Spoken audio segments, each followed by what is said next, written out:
Now.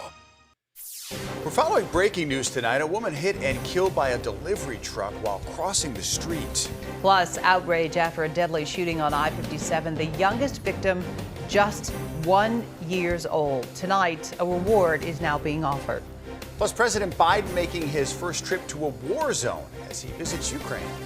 But we begin tonight on this Monday with an update on breaking news we have been following all afternoon. A woman is killed after being hit by a FedEx truck. Witnesses say she was using a walker to cross the street when she was hit in the South Loop. Trey Ward reports from the scene near Roosevelt and Wabash. Police have since cleared the scene, but they spent hours here speaking with potential witnesses, while residents tell me that this intersection can be dangerous. The intersection of Wabash and Roosevelt in the South Loop marked with police tape after a 65-year-old woman died when police say she was struck by this FedEx truck. It happened just before 2:30 this afternoon. Police tell us the driver of the FedEx truck was traveling westbound on Roosevelt when he turned the corner at Wabash at the same time a woman was crossing the street. Police say she was hit, and Chicago fire officials tell us she was pronounced dead when they arrived. Our crew was on scene as that driver was being given a breathalyzer test. People who live in this area say this crash just another reason why they call this intersection dangerous. I'm just really sad that this happens and will continue to happen, and I just wish everyone would pay more attention and slow down when they're driving and don't be in a race to get to the red light first. We did reach out to FedEx for a comment, but have yet to hear back. No citations were issued. In the South Loop, Trey Ward, ABC7 Eyewitness News. 2 people hospitalized in critical condition after the scaffolding they were on collapsed. They were working on a building in the 3300 block of West Warren. That scaffolding also fell on some cars on the street, damaging them. Investigators still trying to figure out why that scaffolding fell over. And tonight, a $7,000 reward being offered in the search for the gunman who opened fire on a car on I-57, killing 3 people. The youngest victim, a 1-year-old girl. Stephanie Wade reports from outside Chicago Police Headquarters tonight. Community activists are outraged. These families are outraged. That's why they want these pictures of their loved ones shared tonight. We now know 3 people have died, 2 teenagers and a 1-year-old baby in a shooting on I-57 last night. It's heartbreaking on so many levels. Pastor Donovan Price quickly responded to a very chaotic hospital scene overnight and has spent much of the day consoling an inconsolable mother who lost her 13-year-old son. Pure shock, and how are they going to make it through this thing that they've seen so much on TV and never thought they would experience themselves. According to the medical examiner's office, 13-year-old William Smith, 1-year-old Amara Hall, and 19-year-old Nasir Hall were all killed last night when the white SUV they were driving in on I-57 came under fire. We got a baby in it. We're going to put her in the back of the squad car. Illinois State Police say 6 people were driving in the northbound lanes near 115th Street when shots were fired around 10:30 p.m. 3 others, a woman, a 13 and 14-year-old boy, were also taken to the hospital in serious but stable condition. Now what if somebody do the same thing to you, come by and do a drive-by on you? How would you feel? How would your mother feel? How would your grandmother feel? This is a baby, this is a child. Crisis responder Andrew Holmes, alongside others who have lost children to gun violence, offering a $7,000 reward for any information leading to an arrest. It hurts me just to hear each day when somebody's life is taken in a horrific manner. These kids did not deserve it. Meanwhile, Illinois State Police have not yet released a description of a suspect or a vehicle. It's also still unclear what led up to this shooting. Reporting outside CPD headquarters, Stephanie Wade, ABC7 Eyewitness News. Stephanie, thank you for that. Florida governor and possible candidate for President Ron DeSantis is in suburban Elmhurst tonight, speaking to a group of law enforcement at the Knights of Columbus Hall. DeSantis touting his record in Florida. So we took matters in our own hands at the state legislature, state level, and we said no jurisdiction in Florida is going to be able to defund police. If you do it, we're putting the money back in. We're not going to put these people at risk. Well, outside, a coalition of LGBTQ+ and other progressive groups gathered to protest DeSantis' appearance in Elmhurst. They accuse him of being divisive and extremist. The Republican governor has not formally announced a run for president. Well, meantime, DeSantis' visit in the suburbs is getting the attention of Chicago mayoral candidates, most of them linking one of their rivals to the Florida governor. Political reporter Craig Wall reporting from the Avondale neighborhood where Chicago's current mayor cast her vote this afternoon. The visit by Ron DeSantis drawing widespread criticism from mayoral candidates, with especially strong words from Mayor Lori Lightfoot. Paul Vallas doing his best to distance himself from the event, which has included invitations extended to the Chicago Police Union, which has endorsed Paul Vallas. Mayor Lori Lightfoot doing her part to win a second term, casting her ballot alongside First Lady Amy Eshelman and their daughter Vivian. With just 8 days until the election, the stakes are high. Lightfoot calling this the most consequential election in recent memory, taking aim at Ron DeSantis and Paul Vallas. If you reject the right wing and people like Ron DeSantis, then you've got to reject Paul Vallas.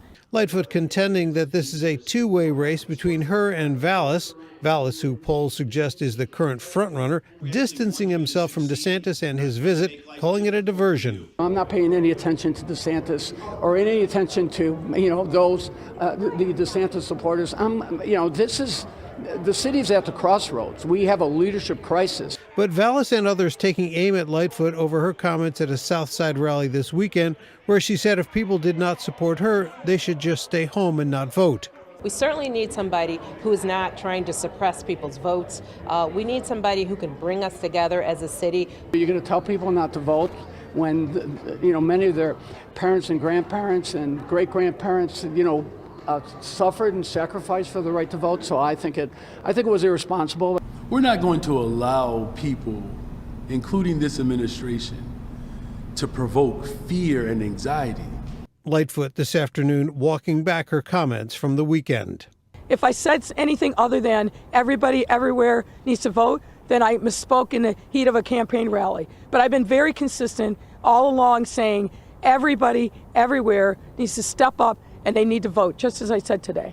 Lightfoot also taking a shot at Brandon Johnson, criticizing his tax plan and previous comments he has made about defunding the police. Earlier, Johnson dodged repeated questions about his plans to fund or defund the police, saying that Chicago needs to spend police money, quote, smart. In the Avondale neighborhood, Craig Wall, ABC7 Eyewitness News. Craig, thank you. It is Monday. We made it through the weekend. It was fast. It was beautiful, too. It was The nice. day was gorgeous, so hopefully you got out and enjoyed this weekend. Yeah, it dried out a little bit. Phil is here, the short timer. Yep. Phil Schwartz. How many days until the retirement, sir? 10. 10. 10 days, but work days, 10 work days. We want to work days, total days. Total days. Total days. A week from Wednesday. Right, March 1st. Are we doing something for you? Yeah, you're taking me out to dinner. Oh. I figure we'll go to Alinea. You ever hear of the place? Oh, Maybe, yeah. Get a hamburger or The something most there. expensive restaurant in the city, sure. We'll get the company card going. You have a company card, just give it back to us. Company car? Credit card. Oh, no, I don't. Do you have a car, too? That'd be awesome. I have neither. Swipe the card, and then we'll turn it Storm in. Tracker. I drive it. Right, yeah. It's funny. You're going to give it back to us. Yeah, well, hey, it's great to have you on the show. We always like when you're on the 7. Well, thank you. I appreciate that. We have a winter storm that's heading our way for Wednesday. This looks like it could be a significant ice storm. Now, we'll start to see some ice and just plain old rain arrive during Wednesday morning, mainly after 8 a.m. The wintry mix and rain will lead to some significant icing, mainly in the north and northwest suburbs. You're going to have to get a little ways away from the lake. And right now, here in the city, there could be a little bit of ice, but it looks more wet than icy. The precipitation diminishes Wednesday night, but some fog could develop as a frontal boundary kind of lags in the area. Right now, it's 42 in Bolingbrook, very mild, 38 in Steger, 37 downtown. Got a little bit of a lake breeze. So along the lakefront and up towards Waukegan and down towards Whiting, it's only 34, but 40 going on right now in Geneva. Quiet conditions overnight tonight, a little bit chillier tomorrow. We'll start in the mid-20s and then we'll only warm into the mid to upper 30s, maybe a few degrees warmer than what you see here. And after some morning sun, the clouds will increase. Maybe a flurry far north, but that snow stays mainly to our north. And here comes that freezing rain and just plain old soaking rain as we head through the day Wednesday. We're going to break it down in more detail for you coming up in a few minutes, and we'll have your extended outlook. Cheryl. All right, Phil, thank you.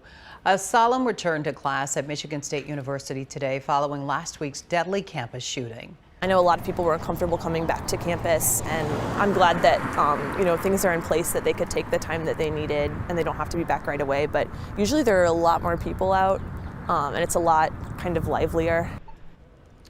The buildings where 3 students were killed will remain closed. Many professors allow the students to attend class virtually, while others opted to attend a planned student-led protest at the Michigan State Capitol.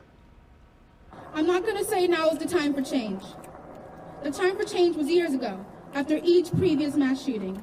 But I refuse to be another statistic in the American education system, and I refuse to wait until others come to realize that all those victims, they were worthy of life. Well, hundreds gathered on the front lawn calling for stronger gun reform legislation. A motive for the shooting has not been confirmed. President Biden is pledging the United States will stand with Ukraine as long as it takes. The president arriving in Poland just a few hours ago, where he's set to deliver a speech tomorrow. It comes after his top secret trip to Ukraine earlier today. President Biden's trip comes as we approach 1 year since Russia's invasion of Ukraine began. ABC's Justin Finch has more now from Washington. An historic day in Kyiv. President Biden making a previously unannounced stop in Ukraine's capital city with heavily armed police and army officers standing guard. You see Joe Biden. Ukraine's President Zelensky showing Biden his plaque, among others, honoring world leaders who stood with Ukraine in dark times. The two presidents also discussing that nation's path forward in its nearly year-old war with Russia. Freedom is priceless. It's worth fighting for as long as it takes, and that's how long we're going to be with you, Mr. President, for as long as it takes. The White House says the U.S. alerted Russian officials about Biden's travel to prevent potential conflicts. The surprise stop coming 1 day before Biden's Poland visit, where he's expected to give a speech to rally worldwide support for Ukraine. The Ukrainians are now pushing back and taking back up to 50% of what the Russians took in the initial push. It is working. But polling this month from ABC News and the Washington Post finds 33% of Americans saying the U.S. is doing too much for Ukraine. That's up from 14% last spring, and after many Republicans have insisted the U.S. won't give Ukraine a blank check. That is an argument that this White House strongly rejects. They note that Ukraine isn't getting everything they have asked for. Biden saying today there's now significant support in Congress for Ukraine. And the president spent more than 5 hours today in Ukraine with U.S. air surveillance planes keeping watch over Biden from Polish airspace. Justin Finch, ABC News, Washington. Justin, thank you. Senator Dick Durbin also overseas, sharing the message that Ukraine has bipartisan support from the United States. I couldn't be prouder of the fact that this bipartisan support is supporting a courageous nation fighting back against Putin's ruthless invasion. Senator Durbin speaking to us by phone today. Senator Durbin was part of a bipartisan congressional delegation that visited the Munich Security Conference over the weekend to discuss Russian aggression. His trip also included a stop in Poland. Britain's King Charles also meeting with Ukrainian soldiers today. The king did not travel to Ukraine. He visited a spot in southern England where Ukrainian soldiers are going through military training.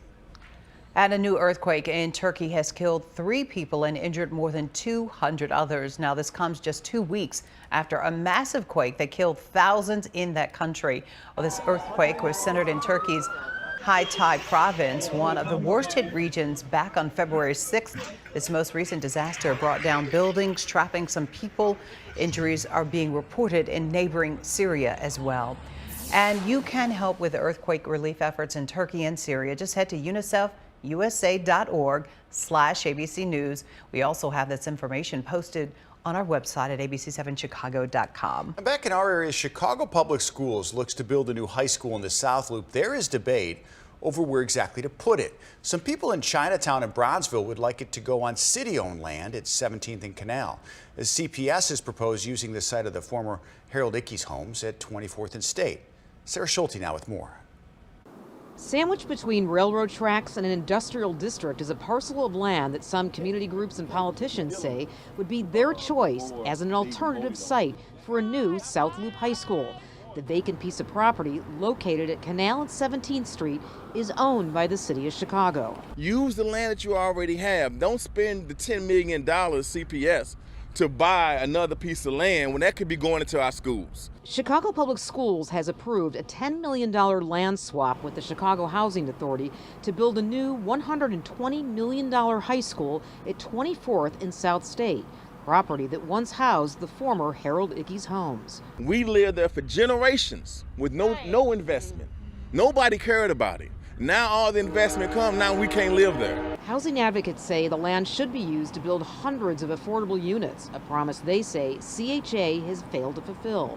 With a population that has at least doubled in size over the past 20 years, Chinatown residents have been pushing for a new high school for decades. Surrounding neighborhoods, including Bridgeport and South Loop, have also grown. I think this is the best chance that our community, the Near South, burgeoning Near South community has had to make this school a reality. Mayor Lori Lightfoot's handpicked alderman for the 11th Ward, Nicole Lee, says CPS has considered several alternative sites, including 17th and Canal. No one's going to be interested in having a school there. Traffic is terrible over there. There's no CTA, transit accessibility, and it's in a plain manufacturing district. So I think there are environmental issues as well. As far as CPS is concerned, it's full steam ahead for this property at 24th and South State. CPS has already put together a design team. 70% of it is made up of community groups and local school councils from feeder elementary schools. In the South Loop, Sarah Schulte, ABC7 Eyewitness News. Dealing with long COVID, we are learning why Blackhawks captain Jonathan Toews has been out for so long, and we're hearing from fans tonight. Just ahead. Plus a life-saving match, how you can be on the match registry, and how it became crucial for one Southside family.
Here we go.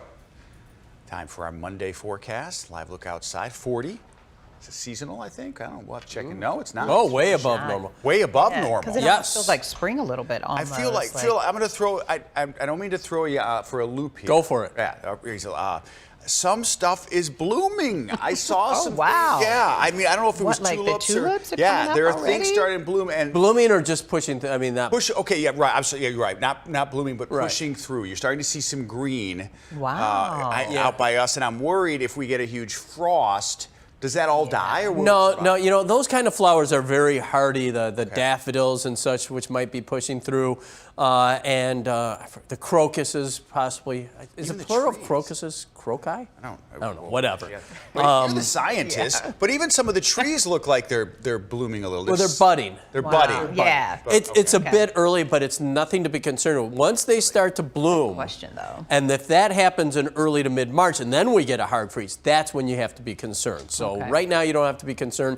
And we do have some wintry weather in this forecast, especially come Wednesday. Not a snowstorm, but it could be an icy storm, especially for you folks in the northern suburbs. That's where we could see an extended period of freezing rain, and significant icing is likely. Now, I think the area most likely to see the most icing will be west of the tri-state because we'll get a little bit of warming, just a few degrees off of the lake with a northeast wind blowing. And once you get north of the Northwest Tollway. So that especially includes much of, if not all of, McHenry County. And that's where we could see some power outages and some extremely icy travel. Now, here in the city and western suburbs, we're going to see freezing rain and plain old rain. Some icing possible, but I think here in the city, we're going to see just mainly rain. And for much of DuPage County, the same thing. Once you get, say, north of Bensonville and up into northwest Cook County, that's where it could get icy, talking about you folks out in Elgin and maybe out towards Geneva as well. Southern suburbs, we're just talking mainly rain, maybe a little ice at the beginning and into the midday period, but mainly just rain and maybe a few thunderstorms. And that's where I think there's the greatest chance of flooding. But we are missing the big snowstorm. Look at these snowfall totals up around the Twin Cities. We're talking close to 2 feet of snow, 18 to 21 inches. It will come in several ways for those folks. Madison to Milwaukee, about 5 to 6 inches. The really heavy snows just north of the Dells and up towards Green Bay with well over a foot of snow expected in central Wisconsin. And some of that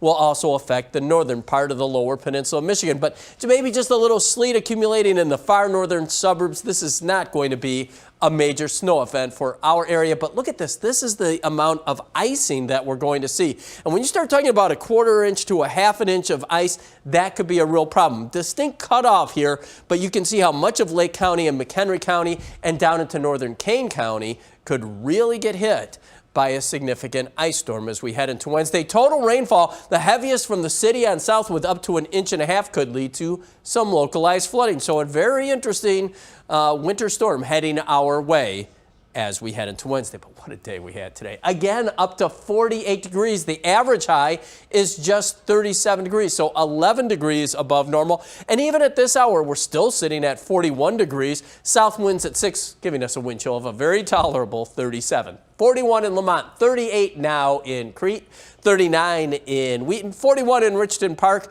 The mildest air just to our south and west. And you can see somewhat colder air back to the west and northwest. Then we're going to get a taste of that tomorrow as a weak cold front moves through. But look at all the winter storm watches from Michigan through central and northern Wisconsin. Already winter storm warnings in Minnesota, and these winter storm warnings and winter storm watches all the way back into sections of Idaho and Nevada. Right now it's quiet around our area. That's the way it will stay again during the day tomorrow. This cold front comes through tonight. Temperatures tomorrow noticeably cooler. There will be a good amount of sunshine for much of the day, and then the clouds start to roll in. We'll make it up to about 38. And then after maybe a few light flurries tomorrow night in the far northern suburbs, the main storm system arrives. That peach is mixed precipitation. You can see how that lifts northward. Maybe a brief bout of snow far north, but this is going to be mainly ice in the peach color, and then that ice will change over to rain later in the day, and then the precipitation will pretty much come to an end once the storm system moves by Wednesday night. So overnight tonight, expect partly cloudy skies, definitely a little bit colder with lows down into the 20s. Highs tomorrow ranging from 36 to 42 with sunshine early, then the clouds increase. There you see the winter storm on Wednesday, up to 50 on Thursday before temperatures start to fall. Coldest day Friday, but next weekend it looks like we'll get back into the very low 40s. That's not bad. No. Move over to the other Wednesday, way. the other way, all the way to the red. How's this? Yeah. Oh, That's good. Very well done. We'll see you again. We've got some fun segments coming up, but we want to talk about this. It affects a lot of people. Property tax surge.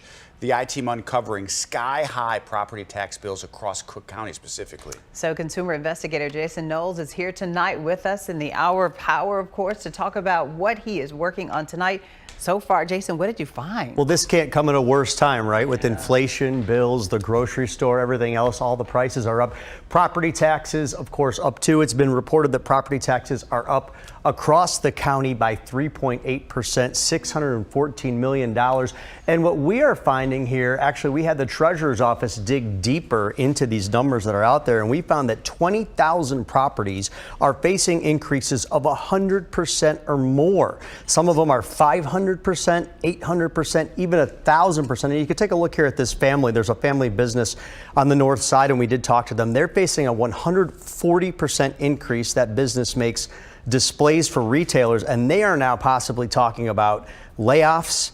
The future is uncertain for them. We talked to this woman here who is facing an 800+% 800% increase. Yes, 800%. Now, I do want to just also explain something here too, is that we did get this data and this information from the treasurer's office, the Cook County Treasurer's office. The treasurer just sends out the bills. The treasurer's office is not responsible for the amount of the bill. The assessor's office just determines how much those bills are going to be after assessing the value of the property. So that's what's going on here, but we did get the information from the treasurer's office. That's a good point to make. A simple question that surely does not have a simple answer. Why? How can someone see an 800%? I mean, why is that happening? Yeah, I'm glad you asked that too, because I also want to note the assessor's office says in many of these cases, the assessed values of some of these homes and some of these businesses did go up. The assessor's office is also saying that in many cases, these properties were potentially undervalued in years past. But the issue and the problem, people are saying, okay, maybe I was undervalued, but why are you hitting me with this now? And why isn't it in increments? Yeah. Why is this right now? And why am I going to have to pay this? You know, these bills came out last year in December. That's a whole nother story, how they were delayed. And then people had to turn around and pay by the end of December. Now the new bills are already out. Wow. They're online. I don't think they're out in the mail yet. They come out in the mail, I believe, March 1st. They're due in April. So they're going to be hit again. And there's people that are hit with these giant increases. Yeah. They're wondering how they're going to pay. And the IRS had said with your tax refund, hold off because we don't know if we're going to get that in time. So people who might be looking for a refund have got to wait on that. The timing is terrible. Yeah, it's tough, but there is something you can do. I know you're about to ask that, but I'll just jump in and tell you too. Okay. So the best thing you can do right now is you can appeal. There are 3 different ways you can appeal. Actually, it's a 3-step process. The first thing you do in Cook County is you can go to the assessor's website and you can file that appeal. This is after you receive the reassessment notice. And when you do this, you may or may not get the answer you want. If you do not get the answer you want, the next step is you can appeal to the Cook County Board of Review. If you don't like their answer, you can go to the Illinois Property Tax Appeal Board. And we're going to put all this information on our website, of course, right after the story airs. The video's on at 10. We'll have all of this information, this step-by-step process. You know, in many cases, you can file appeal. You can do this appeal process all on your own. Sometimes you may want an attorney. Attorneys will charge a fee. Like if they get that money back for you, they may get a percentage of the refund you get back. But you can do it on your own. And if you live in a condominium complex like I do, it's almost like a default through your association. Many times they will hire an attorney and do it for you. Do it for the whole entire building, right, or for several people jump in on that. It's just, wow. Yeah, it's tough, but there is hope. Astonishing. I mean, I can't imagine getting that in the mail. You open it up or getting it, and your heart starts beating. I mean, you like, see the amount you owe. Yeah, and this is coming out of the pandemic. Where am I going to get the money from? Where are you going to get? I know you're focused on Cook County tonight. Before we let you go, do you think this is happening in other counties? I mean, this is not unique to Cook County.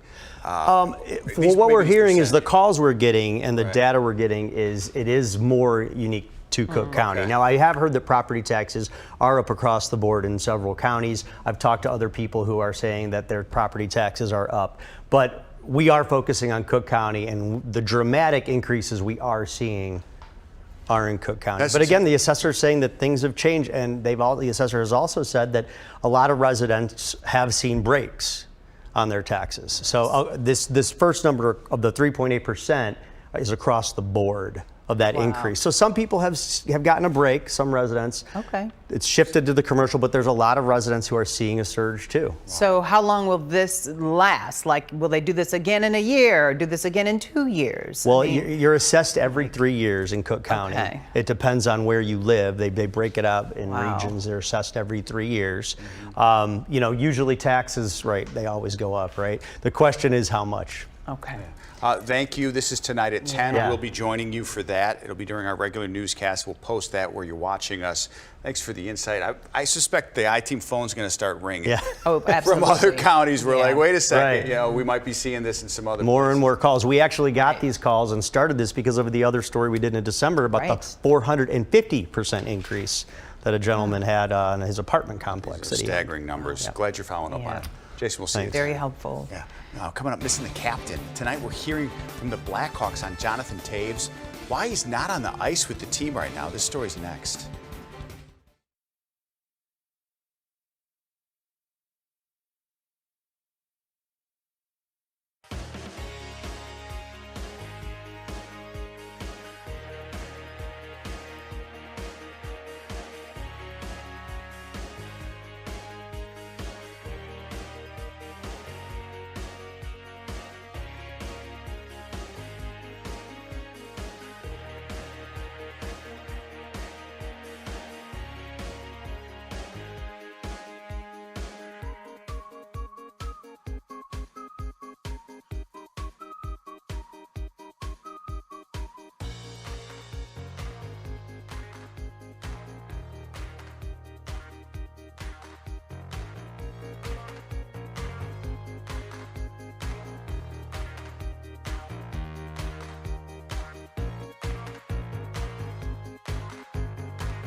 Chicago Blackhawks fans are reacting to the news that Captain Jonathan Toews is dealing with symptoms of long COVID. It is apparently what is keeping him off the ice. John Garcia reports. He's an elite professional athlete with 3 Stanley Cup trophies and 2 Olympic gold medals to his credit. But 34-year-old Jonathan Toews cannot escape long COVID. The Blackhawks announced over the weekend he's going to be out indefinitely while he deals with the effects of long COVID. He's such a good dude. Everyone loves him, and I know he's doing everything he's got to do to get healthy. And first and foremost, that's all we care. We support him. So hockey aside, we just want him to feel better. Researchers say Toews is not unusual. Doctors at Northwestern University Medicine say there are some 30 million people suffering from long COVID symptoms on some level. It is the 3rd most frequent neurological illness in the United States. Some people tend to improve, but in a very seesaw pattern. Some people stay flat, and unfortunately, some people get worse over time. Toews missed the entire 2021 season due to chronic immune response syndrome. The captain has played much of this season, scoring 14 goals and 14 assists in some 46 games, but he's been out since late January, and fans say they miss seeing him on the ice. It really is a shame. It's devastating to see Toews out for the remaining of the season, possibly. The team, meantime, hoping the time off will allow him to recover before the end of the season. He's the captain of the team. I think the team would love it. I think it would be good for him. And it'd be great for everybody around, like the media and the fans and everybody, to see him back. So we're just hoping for that and supporting him whatever way we can. Doctors say patients they've studied with long COVID symptoms, about 8 out of 10 are young and healthy and have never had severe symptoms initially. There are people who still feel they're only 10 or 20% recovered after more than 2.5 years. So while Jonathan Toews will be off the ice for the foreseeable future, there is a bright spot for Blackhawks fans. With the March 3rd trade deadline coming up, the team says he's off the market and will remain a Blackhawk for now. On the West Side, John Garcia, ABC7 Eyewitness News.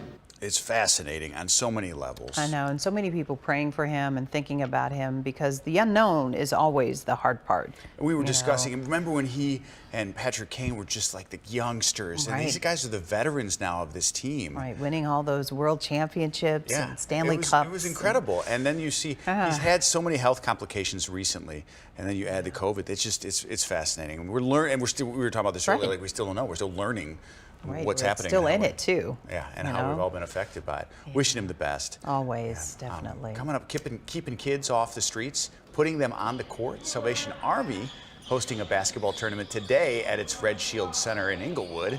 CPS students had the day off for President's Day. Now, this game gave them a chance to have some fun, and earn some money. Take it to the hole, yes. So winning teams won $250. Great program by the Salvation Army.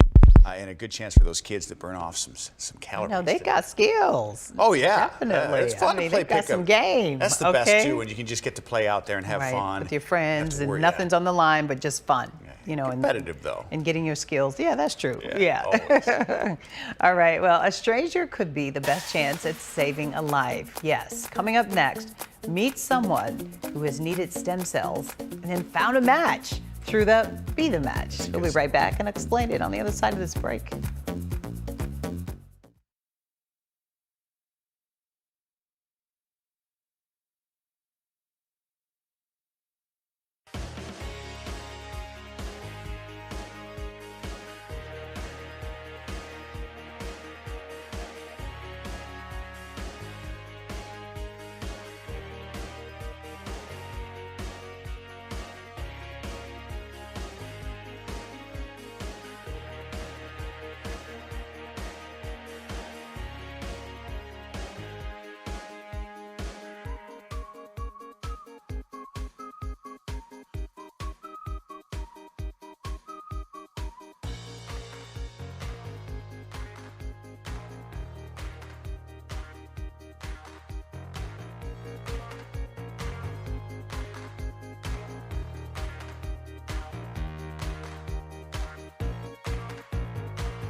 So on this Motivation Monday, we are marking the 10th anniversary of Robin Roberts' return to Good Morning America following the bone marrow transplant she received from her sister. But unlike Robin, many people in need of bone marrow or stem cells don't have a family member who is a perfect match. And that was the case for a Southside teenager 6 years ago.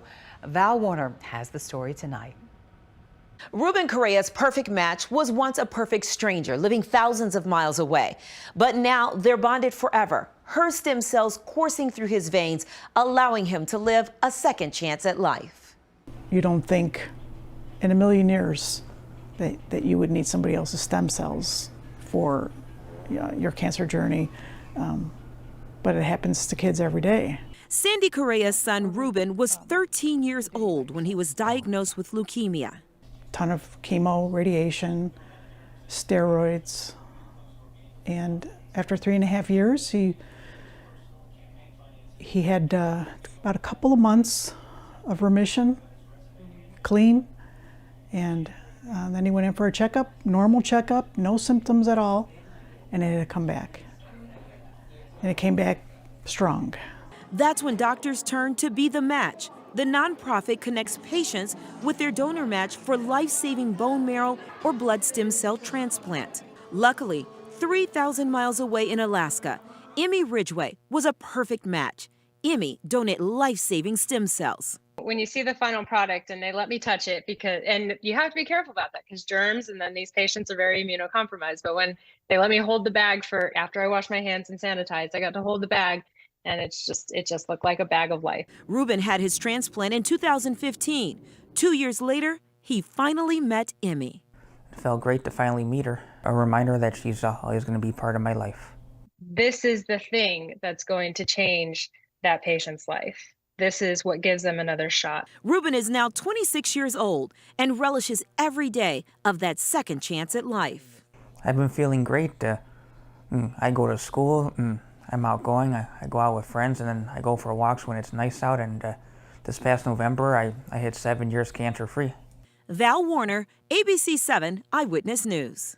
7 years. That's the important number right there. 7 Cancer-free years set, cancer-free. Remember we had a Be the Match guest in Monday. studio, and she has not had a chance to meet her recipient yet. Right. And you have to go through some things, both have to agree. So what a moment for both of them to meet and know each other. Right. That's She's powerful a year stuff. out with hers. So, right, so pretty new. Right, Yeah, so right. It could happen. It takes time. anytime. I think some people just aren't ready. Yeah. I don't want to yet, but it's incredible what she can do, and it's easy. And that's what Robin was saying. Robin, tomorrow's going to be a huge day on Good Morning America. Tune in. I mean, it's going to be a celebration for the ages. And she was talking about how blessed she was because her sister was a perfect match. But because of innovations, technology, 10 years later, you don't have to be a family member to donate or be that perfect match that way. You can share it from someone else. Yeah, so really, it's a blessing, and she really is grateful. Well, and sharing this, we're going to hopefully help a lot of people because Mm-hmm. it's not hard. Yeah, just swab it and do it and mail it back in some cases. Right. ABC7, our sister stations, of course, Be the Match, Good Morning America. We are all teaming up for the One Match Second Chance campaign, and you can scan that QR code right there on your screen for more information. People have been talking about it all day, how easy it is to scan it and do it. We hope that you too will consider joining the Be the Match registry and celebrate the 10-year anniversary of Robin Roberts' return to GMA following her transplant. You said just swab it, and it's not that hard. Yeah. Wrapping up the 2023 Chicago Auto Show, this was the last day. Up next, how this year's show compared to those of the past. Phil, did you check out any rides out there? Nope. Didn't go. Didn't go? I didn't go. You're busy planning retirement. Yeah, that's what it is. I'm not a big car guy like you, but in any case, quiet day coming up tomorrow after a sunny start. The clouds will increase. Wednesday's the day we got to keep an eye on things. Some of us could deal with quite a bit of icing. We'll talk more about that, break down the forecast in detail coming up in a few minutes. A lot more coming up after this break.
Just like that. I feel like we were just doing the first look for charity. Right, that's what I was thinking about too. The 2023 Chicago Auto Show nearly complete. It wraps up at 8. And Christian Picos reporting from the last day of the show at McCormick Place. The Chicago Auto Show is getting ready to wrap up its 116th year, and it still feels like one of the first days here.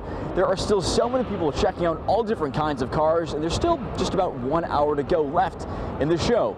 Now, with so much to do and see this year, we wanted to catch up with auto show leadership to get their thoughts on how they think everything went.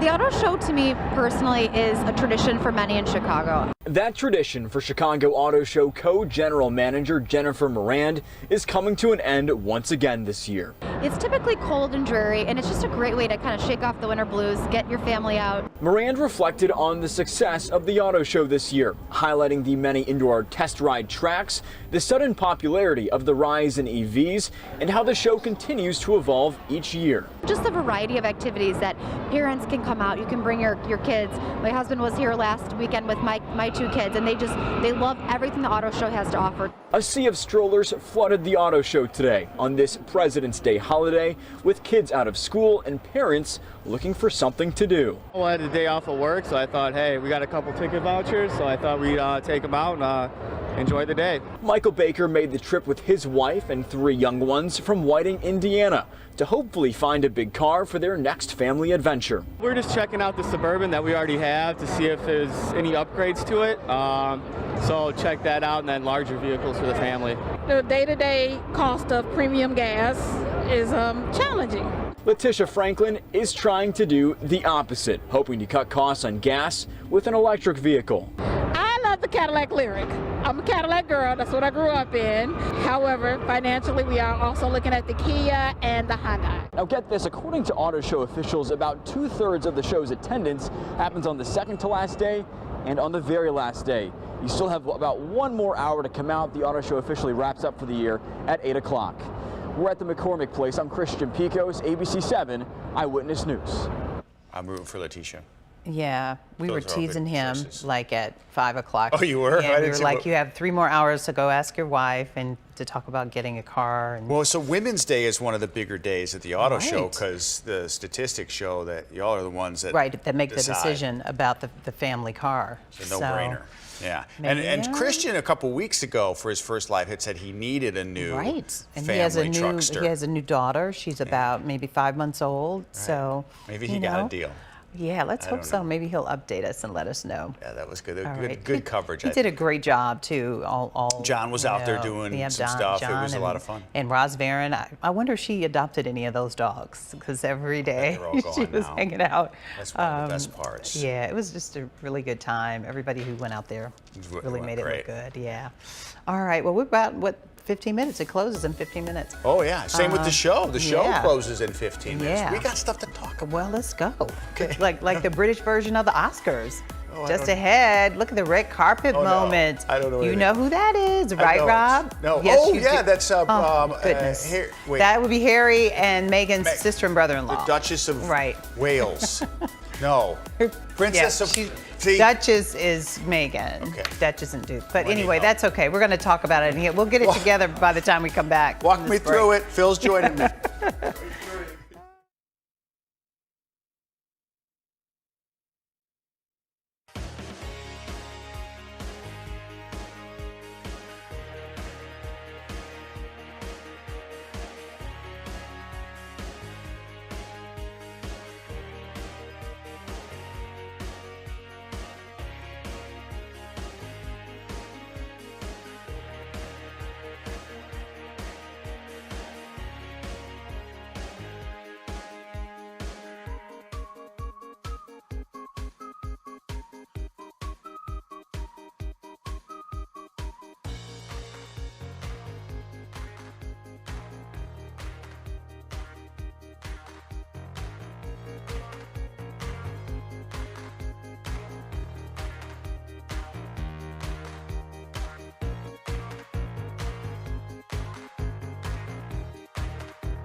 The BAFTAs, you know what BAFTAs. those are, right? Of course, they were handed out this weekend. Oh, it says right. Thank you, Michelle, for writing the script for me.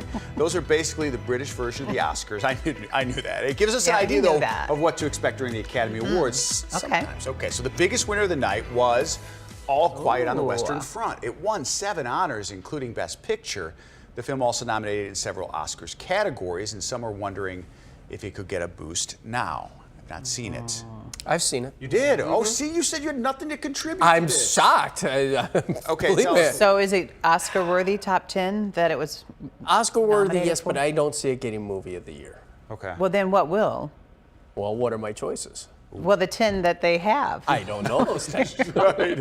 Cross that Okay. one out. All right, we'll talk about that. We'll talk about that, yeah. Yeah, all right. Well, now let's go to liked the it. acting categories. Kate Blanchett won her 4th BAFTA award for Tar. This is a fascinating film, winning over Michelle Yeoh for Best Actress. Well, that is a category to watch in the Oscars, of course. Angela Bassett, no, she's supporting actress, I believe, Angela In Tar, Bassett. did you? Yeah, Oh, they so were this- both nominated within this film. Right. Michelle Yeoh and, of course, Kate Blanchett. Have you seen that? This one looks like it's a true story. It's a Have you seen biopic, it? so I haven't seen it. It's not. I thought it was a biopic. I Yeah. don't even know what it's about. I feel like I should know. What is it, Guy? Do you know what it's about? Yeah, it's a conductor. Yeah. Like a train conductor? An orchestra. Yeah, an orchestra leader. I'm pretty sure it is about somebody real, right? Oh, an orchestra leader. Okay, we're going to check that, Michelle, because that's when they. Okay, anyway, we're going to go on to the next one. I'm going with Michelle on this one. Okay, She was not big- no, because a guy saw it, and it's about an orchestra leader. But okay, all right. I don't doubt that it's about an orchestra person, but it Well, could maybe still it's like based on or something, based on some. But anyway, go ahead with Austin. This one is based on a person. Yeah, really Yeah. famous one. Yeah. Austin Butler won for Elvis over both Brendan Fraser and Colin Farrell, who was expected to win among the European voters. All 3 also nominated for Oscars. You can watch the Oscars Sunday, March 12th on ABC7. It's coming quick. So he wins for Elvis. Butler. Do you think he wins the Oscar? Michelle, since you saw Tar, do you think she's going to win for Best Actress over Michelle Yeoh? Yeah, okay, so Michelle she's going Yeoh, with. she's voting. Could win, yeah. Well, so Butler was the kid who did you see Elvis? No, my wife did, and she thought it was excellent. Yeah, you'll like Rob it. loved I think it's just a unique take on it, but largely factually accurate. It talks about his upbringing and how soul and music from the South helped him. But he's just, the one takeaway was I never watched it and thought, that's not Elvis. Like he was convinced. Yeah, he was convinced. Really ingrained in the role. Yeah, but I still want to see Whale. The guy, you saw Whale, right? Right. Liked it. Brendan He was Fraser. great. Had the prosthetics on. He's an overweight that's a guy true story. Trying to reunite Yeah. with his daughter. Kind of sad, I think, but I don't. We'll be curious to see if Hollywood gives him that after the way he's been treated for so long, or if they snub him. I don't know. I don't Yeah. think he wins. I really don't. Maybe Austin Butler, he's been winning everything. But let's talk about Prince William and Princess Kate attending the BAFTAs yesterday. They seem to show a little affection there. Aw, how you doing? Princess That's Kate wore the same. Oh, keep watching. Okay. Keep watching. patted his I backside. Okay. didn't say that. Is it on this clip? She wore a gown from 2019. Come on, keep To going. make a statement of sustainability. Watch She your hand. styled it differently, though. We didn't show it. She's wearing some earrings that she got from Zara for $28. They're fabulous, as is the dress. I love the black gloves as well. And of course, they're out of stock now. Prince William is BAFTA president. Oh. Ooh. She does look wonderful. Yeah, she looks gorgeous. He looks really nice, too. They look wonderful. does. So. Yes. Aw. He's embracing the hair thing. Yeah. Like, I mean, What do you want him to do? Wear a toupee? no, but I don't know. I mean, his Listen, I'm options are thinning. limited. I'm thin. I'm really self-conscious about it, but You're I don't- thinning? Yeah, slowly and graying. No need to zoom in. But do you do that? If you were Or the comb over? would you just go bald? I don't know. I don't know. It hasn't been an issue for me. Remember so far. Harry in the interview, the big long interview, when he sat down and talked to, I think, Strahan and a couple others, and he was talking about his somebody talked about his hair, and it looked like it was thinning for Harry too. Are we not allowed to talk about like you're really quiet? Yeah, she's Cheryl's not saying anything. Men bald. Like I'm gonna bald. She doesn't know. I'll be 50 in a year. Like I'm gonna bald. We found something she knows nothing about. Male pattern baldness, which is incredible. I thought she'd have something to add. I think he looks nice. He does. You guys look really handsome the way you are too. Thank you. Thank you. you. So that's a very diplomatic response. It is. I think I would go if it was like that. Yeah, I would just more go. of a conversation for you guys. So. Or would you shave?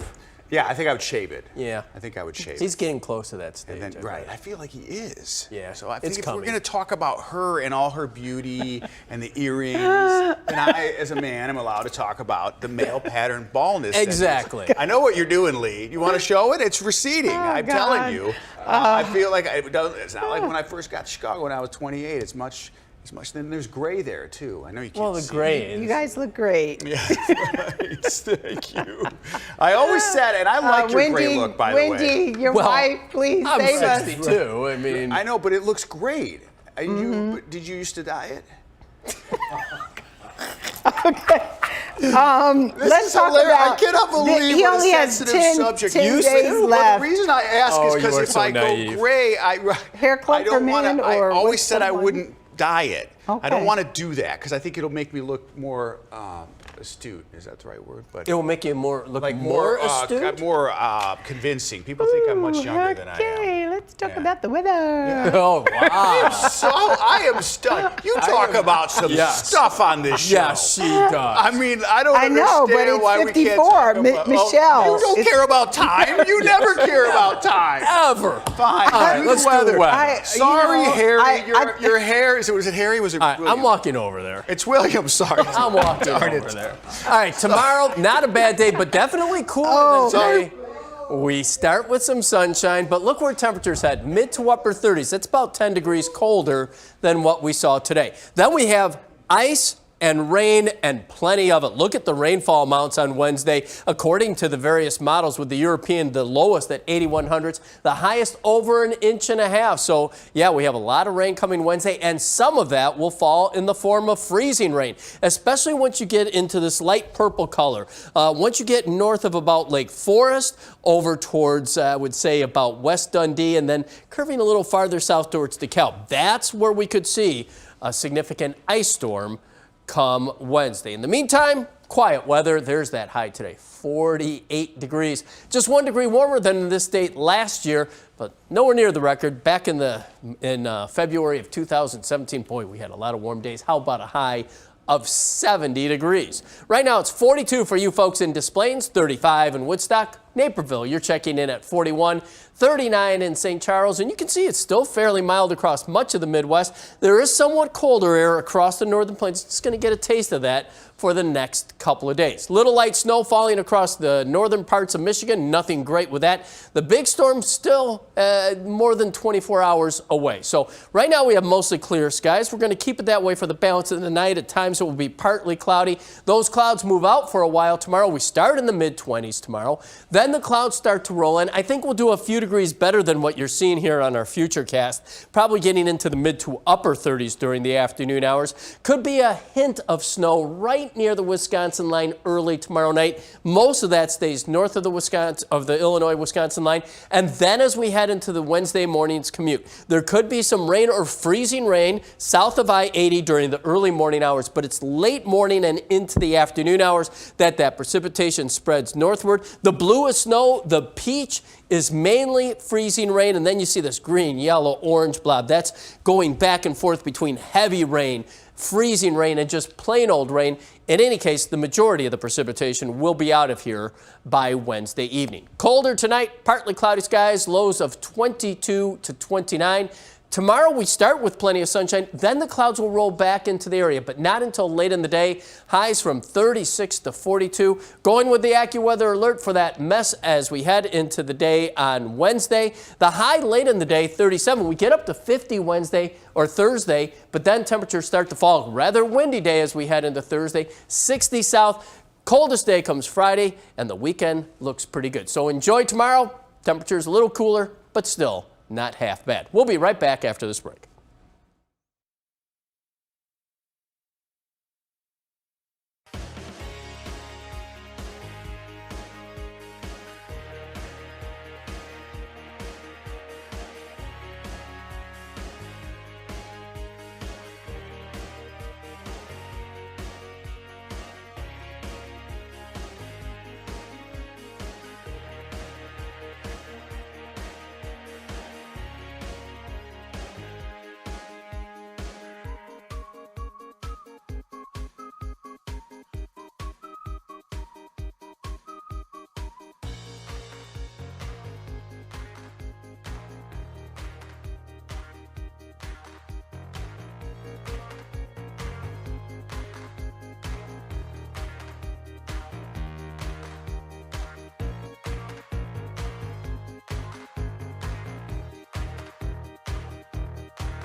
Rebel Wilson is now engaged. She posted pictures of her Disneyland proposal on Instagram over the weekend, and she first announced relationship with clothing brand founder Ramona Agruma.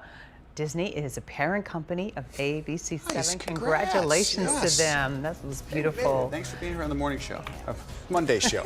Darn it. Something is going on. We'll see you at 10 over on ABC7, maybe. Good morning, everyone. Yeah, hey, well, holy cow.